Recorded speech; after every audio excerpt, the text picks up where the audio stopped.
Okay, perfect. So today's webinar topic is 26 primary 2s with tablets. What can possibly go wrong?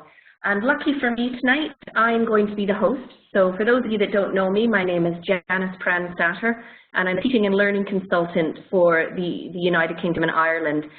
And I generally present a lot of these ClassFlow webinars that we've been doing lately. So if you've been on one of the calls, you probably heard me speak at some point. But luckily I get to take a back seat tonight and can just man the questions, because I am going to be shortly handing over to Alison Lydon. I'm going to let her introduce herself when she gets started, and she's going to be doing our presentation tonight. Okay, so just before we get started, this is Alison. Actually, I forgot I had this one here, so here we are.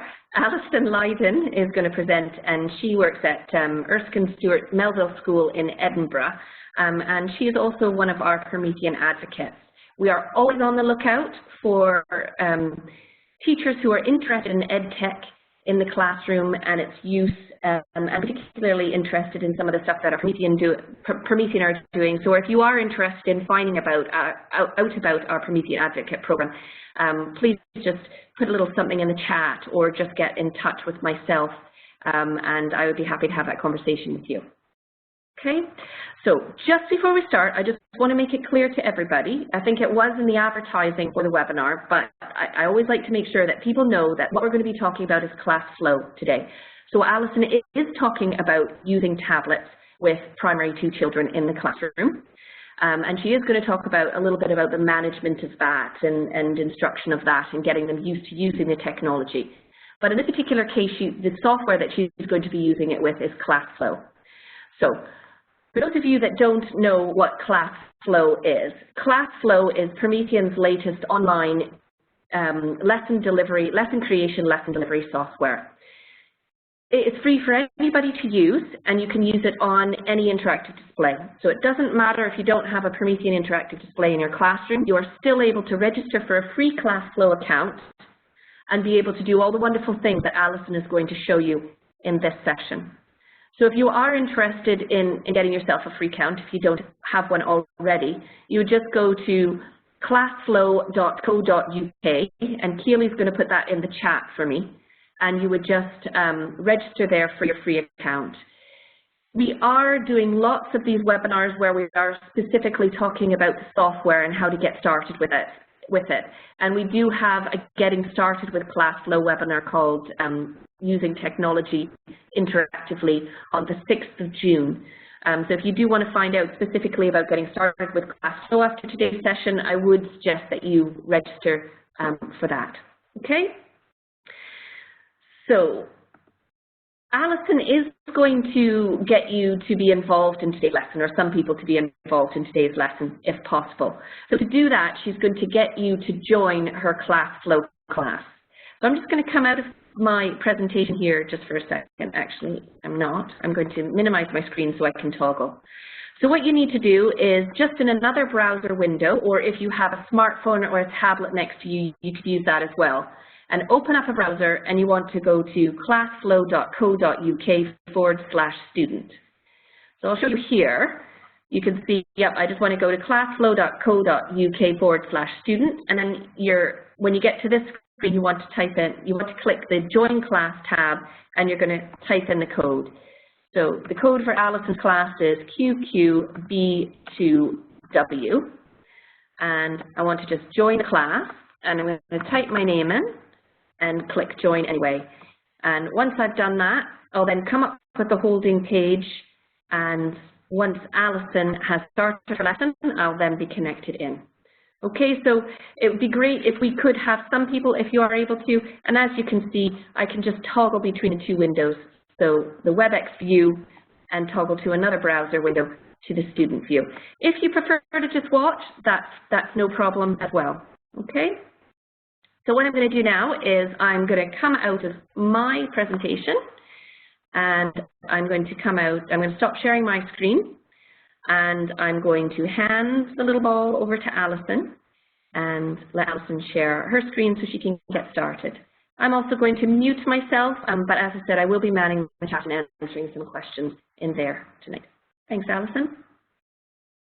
Wow, well, this is a little bit scary. I have to say it's much easier talking to 26 children in my classroom than it is probably talking to however many of you are sitting out there this afternoon. Anyway, welcome. I'm Alison Lydon, and I'm head of Primary 2. I'm the year group leader of 136 6-year-olds. Those of you that don't teach in Scotland, Primary 2 is equivalent to sort of year 1, year 2, somewhere in between. We have a different entry point calendar. I have 9 members of staff, some teacher assistants and some teachers, and I've been teaching for a long time, quite a few of them in the Erskine Stuart Melville schools. Alison, sorry, I'm just going to pause for a second because I can see a couple of people are coming up with having difficulty hearing you. We're just to let people know, I'm going to pause that recording. Share.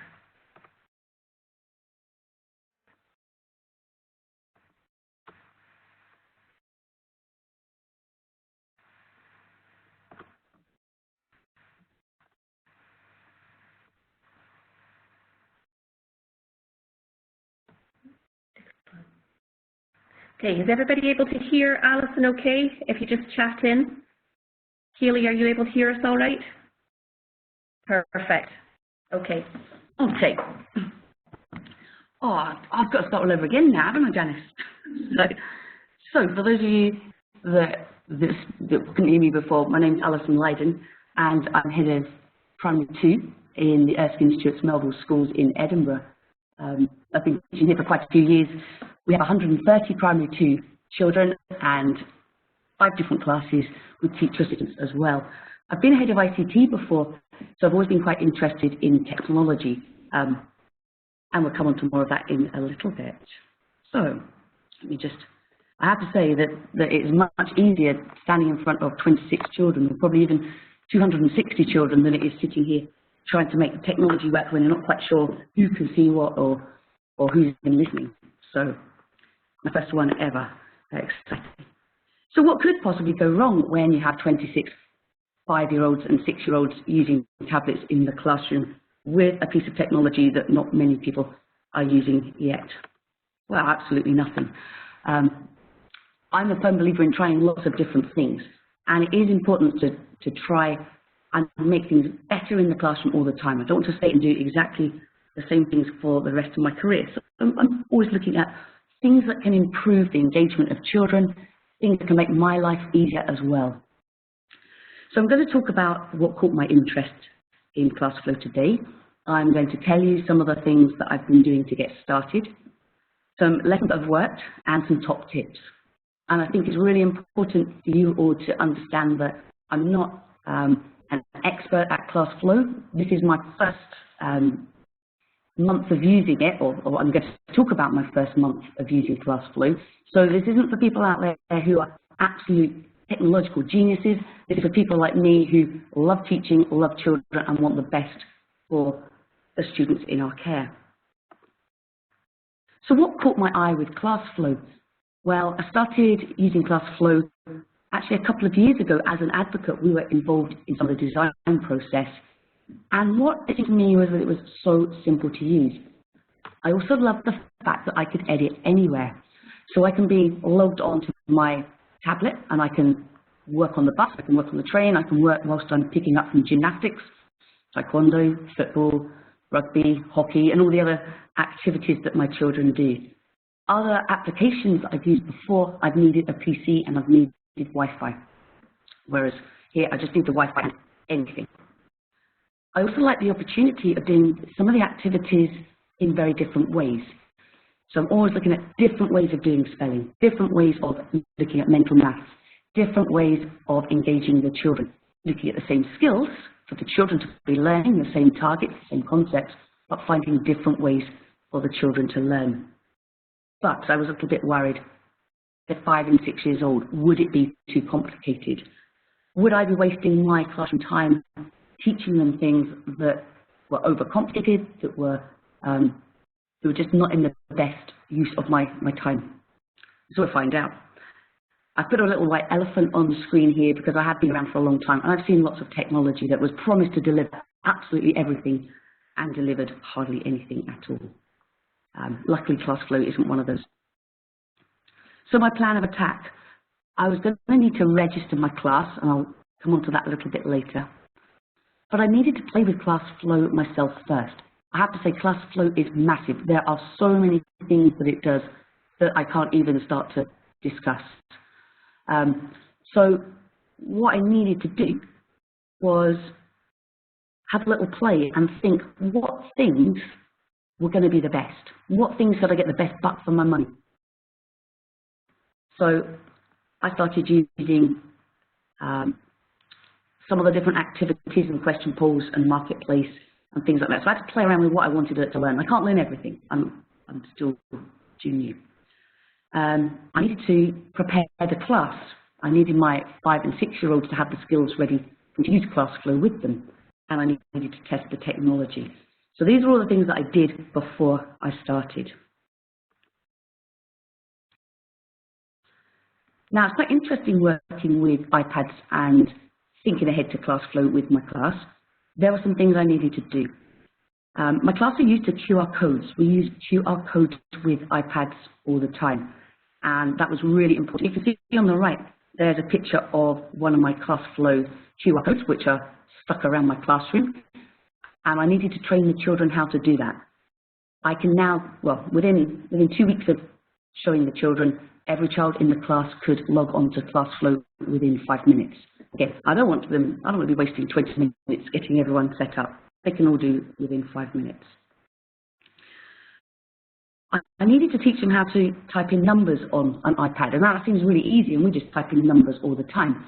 But I did need to show them a little button that helps them to move between letters and numbers. Not all of the children use iPads at home. I needed to talk to them about the passwords. Some of you have joined the session tonight as a student as well as watching, and you were asked to join. So I needed to talk to them about these 2 words and what to type in the different places. It's brilliant that when the children typed in that password, that special code, they can look at the keyboard, and it doesn't matter whether they use capital letters or lowercase, it all types in capital letters. But again, primary 2 children at the beginning of the year could not all recognize capital letters, so we needed to work on that too. The submit button, submit is not an average word in most 5-year-olds' vocabulary, so we needed to talk about that. We talked about it being the send button. We talked about landscape and portrait using iPads because there's a different experience for the user if you're holding the iPad in different ways. We experimented which way suited us best for different tasks. And I needed to show them how to write with their finger on the iPad as well as to type things in, because later on you'll see some of the lessons that I used required children to type in or to write on the screen and to send things to me. And there's one of my children sort of working on how to add things and send things to me. So once I taught all the children how to use the different aspects, and once I knew that all the technology had worked and I tested all the iPads with the Wi-Fi in the school, I didn't want some of them to link and not others, but once I tested all those things, once I'd had a look at ClassFlow and which elements I felt I could invest the least amount of my time but gain the most from the children, it was time to get teaching.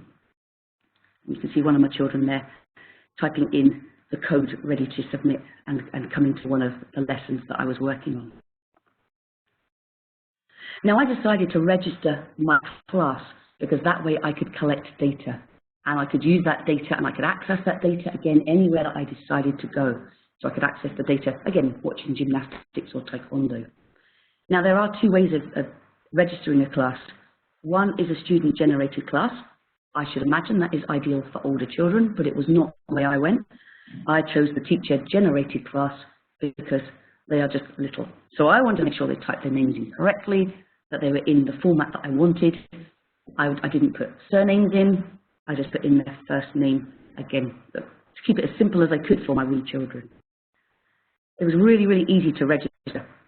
I have to admit some other pieces of software from other companies, I've not got past the registration stage, but that was a 5-minute job, so I was fine with that, and I could move on. Now, this was the first thing that I used with the class because it was the easiest. I didn't need to do anything. I could go into ClassFlow, I could click on the button that said make a new screen, and then I could just send it as a poll to my class. So I've got some buttons over on the right side here, and this button here, which I'm pointing to at the moment, lets me share what I've got on my screen with the children. So I could talk to them, I could discuss things, and in this example, I sent the children off to go around the classroom, and they took photographs of things to link with their senses. That was our topic. So they took a picture of something they could see, something they could smell, something they could hear, something they could taste, and something they could feel. They popped it into Pic Collage, and they saved that, and then I could send this out to the children and say, I want to see your work, so that I could have a look at them at home later on, and I could share them on the big screen and make sure that they could see what each other had done as well, and a little bit of accountability. So once they'd done all their work, I could click on this Start Poll button, and I got a few different options, and you can see them appear for me here. So here I could just click on Creative. So this could be a completely empty screen. I've happened to send you the one that I'm working on at the moment. So you could scribble on this, you'll see you get a little toolbar pop up, and you could type, or you can find a little pen and you could change a color and scribble on it. There are also, as you can see, you can put in photographs, you can do all sorts of different things. So that way I could get the children to send me the work they had completed. The work they didn't use ClassFlow to make the work, but they're sharing it with me and they're sharing it with their friends in that different way. If you look at my screen, if you're not scribbling all over my creative poll, which is absolutely fine, if you look at the bottom, you can see some thumbnails. And as the children were sending me their work, they appeared sort of real life down at the bottom, and I could click on one, and then I could make it come up larger so that we could talk about it. I wonder what Norrin and Joseph have found. Let's see what they could hear. Oh, look, they could hear me because I was there in the classroom. I wonder what they could feel, and we could talk about the different things. We could choose all the different children. I could think, well, I'm not quite sure what those two were doing. Were they actually taking photographs that I wanted to? Let's put them up on the screen. Here, the children had to write their names on their piece of work. The creative poll, I could choose to display their names or not. I wanted their names here because I was going to print them out later as well. Once I gathered all the children's work in, then I could click on the stop button. So I'm in charge of when I start the poll and when I stop the poll. And I can go in, I can have a look at the data, and later on I'll have a look at all the things that you've scribbled. There's a cunning poll responses and assessment data button I can access. So very quickly I could choose one word. I could get them to send a photo. I could get them to draw something. How are you feeling today? Draw me a happy face or a sad face. So I could use it in very, very quick ways without any preparation at all, which I have to admit I quite liked the no preparation approach.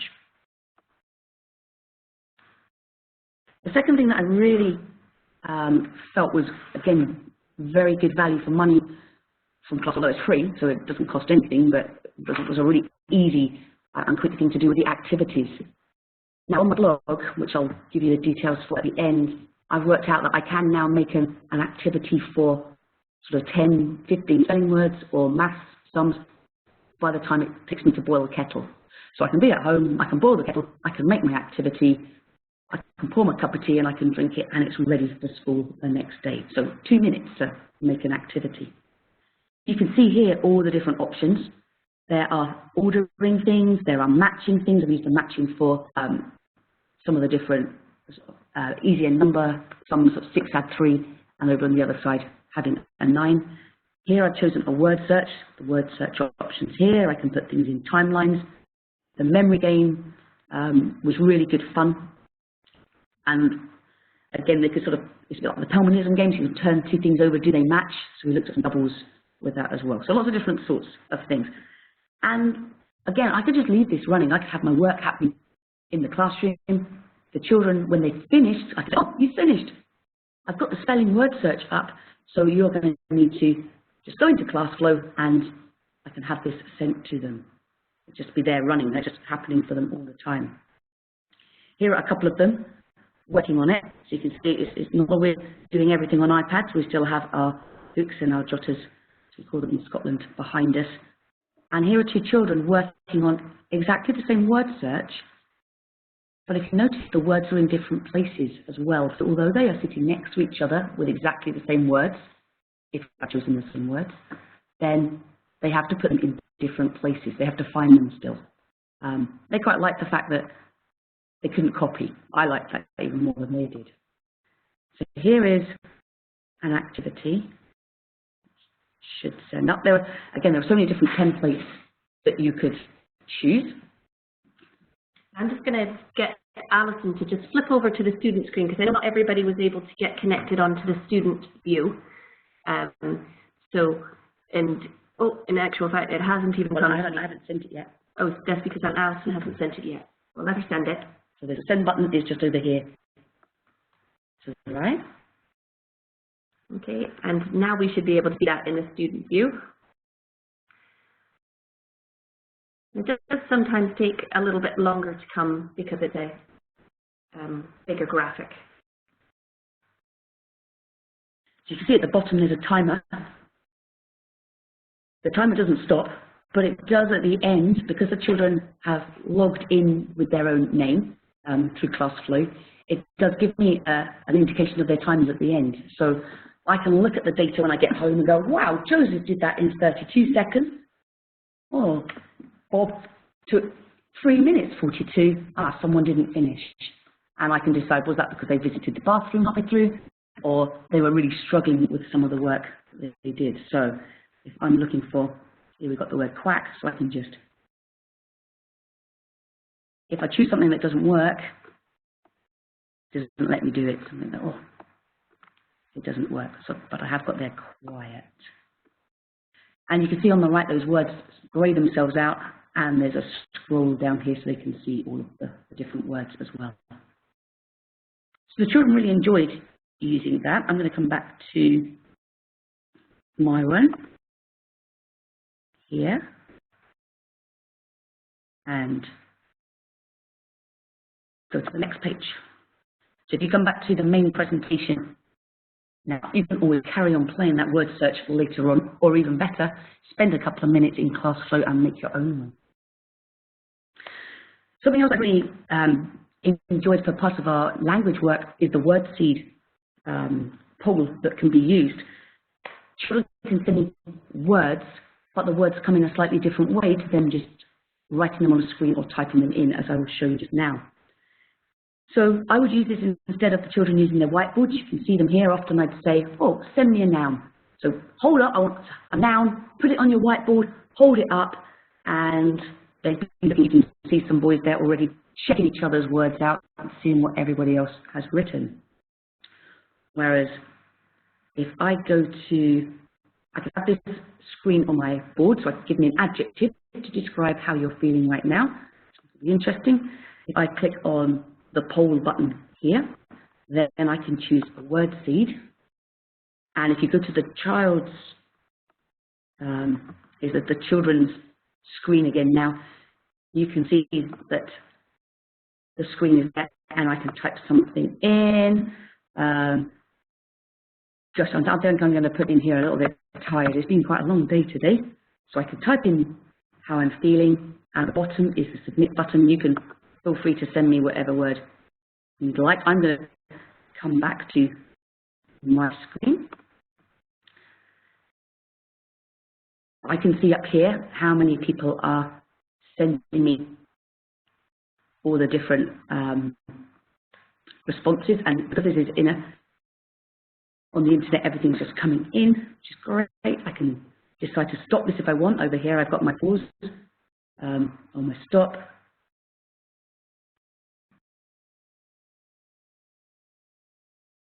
So if I stop that now, okay.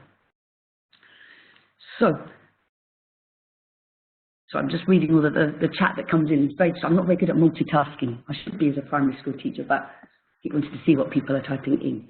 So the words pop up on here. I don't know if anybody else. Let's see what people have typed. So here are all the words that people have typed in. And you can see those Now, 3 people have said hot, yeah, it's quite warm in here, and a couple of people have said tired, so I can see which are the most popular. Now, if I was looking at adjectives in the class, I could then decide, well, these 2 here are actually the same, but look, somebody put an extra letter in. Does that matter? No. But what I can do is I can say, well, let's take this one away.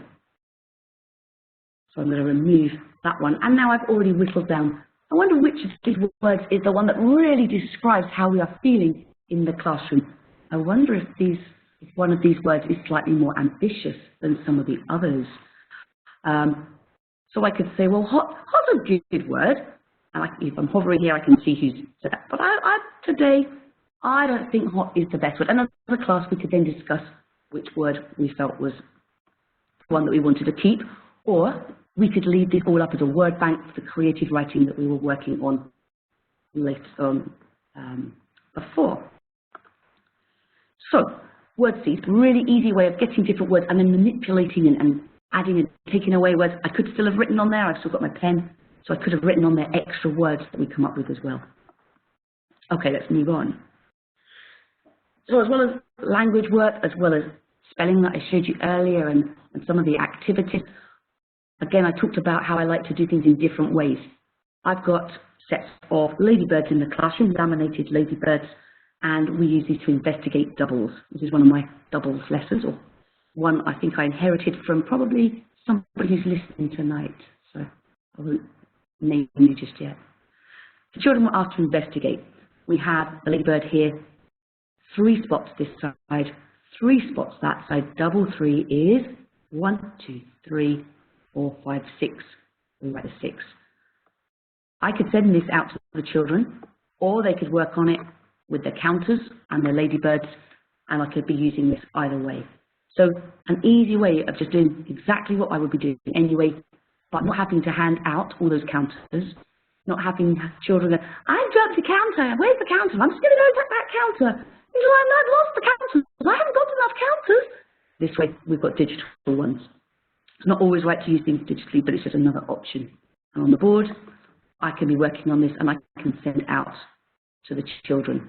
And my writing's rubbish because I'm using a touchpad, but obviously if this was on my screen, I'd be using my pen or my finger to write. Again, talking about doing the same thing in different ways. Here's a maths evaluation that we quite often use. I have these printed out and the children would roll a dice. But you know, sometimes I'm just a little bit lazy. I don't want to go and get the dice out and hand out the dice just for the children to do this. I can send them this card and then the children can, well, I can click on this as a screen here, or the children can click on it. And around the class, I've got 13 pairs of children. We've rolled a 6. All right, give me an example of a double to 20. Okay, have we got time to do a second evaluation? At a 5. Okay, I want you all to tell me something you now understand. So the same, something we would do anyway, but just done in a slightly different manner. Keeping things a little bit fresh. Now, if you're like me, with a busy family life and a busy work life, there isn't always time to make lots of things, which is why I like ClassFlow. I can just have nothing. But there is also a marketplace where I can go and download things. There are loads and loads of free resources. It's very easy to download. And once it's downloaded, it's there. It's in your resources. So when you log on to ClassFlow for the first time, you'll see a little resources tab up at the top, and you can go and see all your things. And it's really easy to categorize things and put them in folders too. Here's an example. We were working on adjectives, and rather than me go and take from the internet a messy room and a clean room and all those things, I just downloaded something, popped it on, and I could ask the children to vote. It's not easy, so I could just messy or clean rather. So I could click on the poll, and I could ask them to start a poll, and I could get them to vote. So one of the voting options was a multiple choice, so I could put in there A or B, and they could choose. Could use it in lots of other ways, but it's very, very quick to get things from the marketplace. So don't feel you've got to spend hours making things. I certainly haven't. I tend to have lots of empty pages where I'm collating the data and I'm still in charge of the things they're sending me, or I use the marketplace. Now, maybe I saved the best to last, assessment builder and the ability to collect data from the children on activities that they're working on. So you can see over to the left of the screen are some very easy, well, to us they're quite easy. For my class, they're not always quite so easy. Some addition sums. So I could go in to the assessment builder and I could type in some questions. I just gave them 12 questions here. I chose to randomize them so they come to the children in different orders, and then I could send this to the children. Now that means that if the children are sitting next to somebody who's pretty good at maths and they were working on a workbook, then they can just copy what's there. Here they're randomized, so they're having to answer one question at a time. They don't see this whole page like this, they just get one question appear and they answer that one question. It also means that if they're a little bit lacking in confidence in maths and they turn over to a page of either a worksheet or one of our workbook pages and they see a whole page of sums, I can't do all of these, too many, I'm just going to go slowly, it'll go away if I put my head in the sand. Here they're getting one sum at a time, as I said, different to the person next to them. So there isn't that overwhelming feeling of a whole page of work to do. When I look at their results, which I'll maybe come in and have a look at some of my class results in a minute, I can see how long it's taken them to answer different questions. I can see which children got which questions right or wrong. I can see if there's one particular question that lots of children got right or wrong. And I can look at that data with the class without sharing the child's name. So, Janice, I'm just going to exit this for a minute. That's okay with you, and see if I can. I don't think I've made it. I'll just lose the data that you sent to me, but that's not a problem. So, should have checked beforehand which ones had good data, shouldn't I? I wasn't that prepared. I was too busy trying to make data work.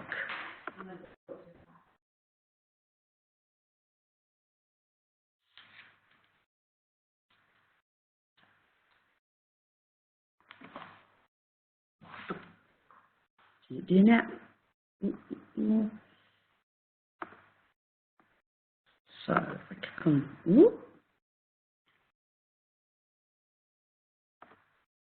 oh my word, you mean. Right, I want to look in the data. Let's cancel that here and exit that. Whoa, that's gone crazy. So I want to go to my classes and look at my class here, 2’L, and let's look at, there's a few more on this one.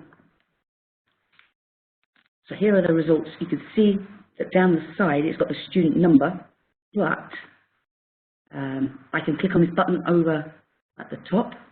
That was that one student. Close that for a minute. And I can show the names. But I'm going to hide their names because it's not fair, because they're my weak class.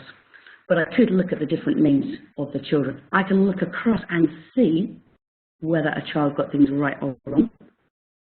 I can click on one of the sums. I can see what the question was. I can see what the correct answer was, and I can see what they answered as well. So I can have a look across, but I can also look down. Okay. Number 7 was an open-ended question, so there wasn't a right or wrong for that one, which is why it's a grey. If they didn't answer, it sort of comes as a very, very light grey. But I can see really, really quickly, particularly if I click on that show names, which I won't be here, which children had a shot at these answers, which children got lots right, and I can look down as well. So it's quite an easy way for me to mark different things. The children are working at their own pace. They don't have to start this same math set of questions at the same time. They can start whenever I want to, or whenever they've finished something else that I've given them to do. And here are some of the other ones. I'm not going to go through lots of them, but you can see I can click lots of data. Those are my ones on this account. So I'll go back into my resources. You can see I've got lots of things here where you'd save things. This is where you'd add new classes and things like that. So I can go and deliver this lesson again that I was doing. So I'll go back in.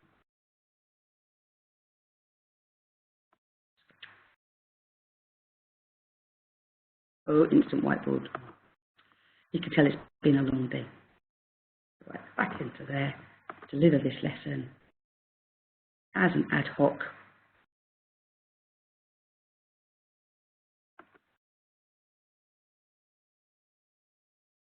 And back in, and we'll skip across all the way through, and we're nearly at the end. So we need a cup of tea. So, okay. So that's where we were before, looking at the different ways of assessing. So, how was it? Did I find it easy? Yes, it was much easier than doing this webinar tonight, I have to say. Putting on blank screens, collecting data, I could take very, very small steps. My class could take very, very small steps. The preparation before was really important, so that they knew how to work some of the technology, but it was really, really easy. Reduced workload, definitely for a lot of the aspects. As in all new technology, there's always that investment at the start, but because I'd thought quite carefully and chosen quite specific areas, I was able to minimize that initial impact, and I was able to look at things. I didn't have to mark their recent maths assessments. They're all done on here, and I can just look at them rather than taking home the 26 bits of paper and ticking and crossing and hoping that I've not had a tired night and mark something wrong when it's right. I can look across. I don't have to get my spreadsheet out and think, which question are they all having problems with? I can look down and think, right, 777. More of the class are having problems with 777 than anybody else. That's the question every child will have to answer in the next couple of weeks. So I can look at things in lots of different places. And most importantly, it was really good fun. The children were begging me to get the iPads out, and not just because it was the iPads, because they were quite used to using those already, but can we join the session? We want to do the joining session thing. We want to send you our work. We want to see it on the whiteboard. We want to see our scores at the end. We want to do the activity at the end of spelling. Please may we. And every opportunity that children want to learn more and are enjoying themselves, I believe, is a really good opportunity for me grasping that and taking their learning on further. So I've left a few little snapshots of some of the things that happened as we were going along, and I've left my blog account on there where you can see me making that activity in under 2 minutes, but also you can see a little bit more of some of the journey. I have to admit that blogging is probably the first thing that disappears in my busy schedule, but you can have a look at some of the things there and some of the parts of the journey that I've been on as well as looking at some other quite unrelated primary 2 and ICT sorts of things. So I think that that's me, as my children would say, yakking on for quite long enough now. I urge you, do go and get ClassFlow. Do go and try it. Take those very, very small steps, and you'll really enjoy using it. So thank you for listening, and I'm going to share you with Janice. I'm going to send you back to Janice. Thank you very much, Alison. So I've had some good questions coming in and some good comments, and I think I've answered them all as we've gone along. If you do have any other questions, you can chat them in now, or what you can also do is I have put my email address a couple times in that chat window, so do feel free to get in touch with me via email as well if you've got more specific questions that need answered related to how you would use it in your school environment. What I'm going to do is I'm just going to really quickly log back into my ClassFlow account, in actual fact, and I'm going to go back into that first lesson that we were showing. And I just want to take you through just a couple things before we finish off, just as the next steps for this session.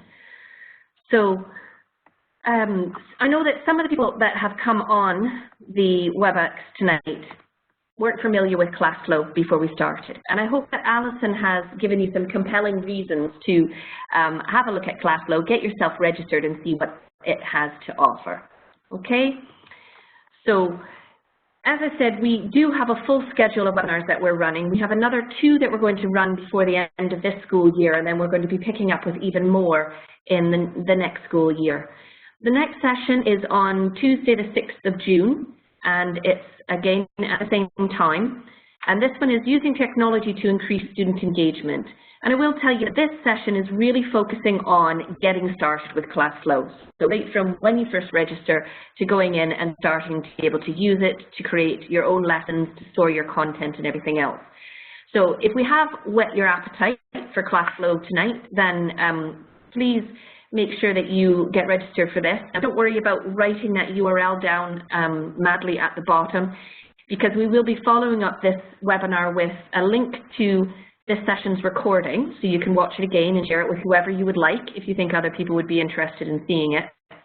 And we'll also have the link to where you can register for our next webinars on there as well. We also have a really great blogging site called Resourced. So it's just Resourced with the ED at the end.